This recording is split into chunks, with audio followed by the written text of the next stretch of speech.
सोमवंशा से है।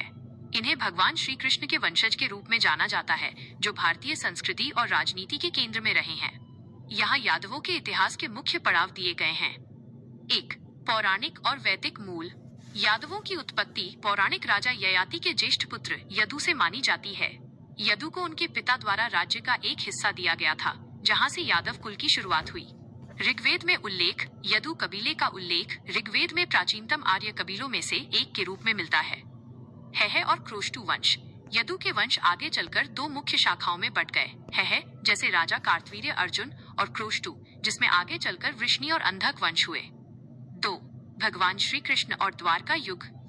यादव इतिहास का सबसे महत्वपूर्ण अध्याय द्वापर युग का है। मथुरा से निष्क्रमण, कंस के अत्याचारों और जरासंध के बार बार होने वाले आक्रमणों के बाद श्री कृष्ण के नेतृत्व में यादवों ने मथुरा छोड़ दी और गुजरात के तट पर द्वारका नगरी बसाई। गणतंत्रात्मक व्यवस्था। यादव वंश वृष्णि और अंधक अपनी लोकतांत्रिक और गणतंत्रीय व्यवस्था के लिए जाने जाते थे, जहां निर्णयों के लिए परिषद होती थी। 3. मध्यकालीन राजवंश। इतिहासकारों के अनुसार भारत के विभिन्न हिस्सों में कई शक्तिशाली राजवंशों ने स्वयं को यादव वंश से जोड़ा। राजवंश। क्षेत्र। प्रमुख विशेषता। देवगिरी के सेवना यादव, महाराष्ट्र दक्कन। इन्होंने 12वीं-14वीं शताब्दी में शासन किया। राजा भिल्लम और रामचंद्र प्रसिद्ध शासक थे। द्वार समुद्र के होयसल, कर्नाटक। ये भी स्वयं को यादव मूल का मानते थे और कला वास्तुकला के संरक्षक थे। कलचूरी वंश, मध्य भारत।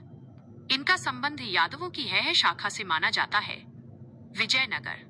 संगम वंश, दक्षिण भारत। विजयनगर साम्राज्य के संस्थापक हरिहर और बुक्का को भी यादव कुल से जोड़कर देखा जाता है। 4. सामाजिक और सांस्कृतिक पहचान। यादव पारंपरिक रूप से पशुपालन और कृषि से जुड़े रहे हैं, जिन्हें अक्सर अहीर अभिरा भी कहा जाता है। अहीर शब्द की व्युत्पत्ति। माना जाता है कि अहीर शब्द अही सांप या संस्कृत के आभीर शब्द से आया है, जो एक प्राचीन निडर योद्धा जाति थी। शौर्य गाथाएं। मध्यकाल में और आधुनिक समय में भी यादवों को एक मार्शल रेस लड़ाकू जाति के रूप में देखा गया है।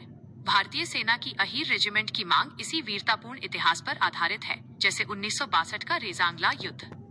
5. आधुनिक दौर। आज यादव भारत की सबसे बड़ी सामाजिक और राजनीतिक श्रेणियों में से एक है। 19वीं और 20वीं सदी की शुरुआत में अहीर यादव महासभा के माध्यम से इस समुदाय ने शिक्षा और सामाजिक सुधारों की दिशा में बड़े कदम उठाए। एक रोचक तथ्य। महाभारत के अनुसार यादवों का अंत आपसी संघर्ष मौसल पर्व के कारण हुआ था, लेकिन उनके वंशज भारत के कोने कोने में फैल गए, जो आज उत्तर प्रदेश, बिहार, हरियाणा, राजस्थान, मध्य प्रदेश और दक्षिण भारत में विभिन्न उपनामों से जाने जाते हैं। क्या आप यादवों के किसी विशेष राजवंश या श्री कृष्ण के वंश वृक्ष के बारे में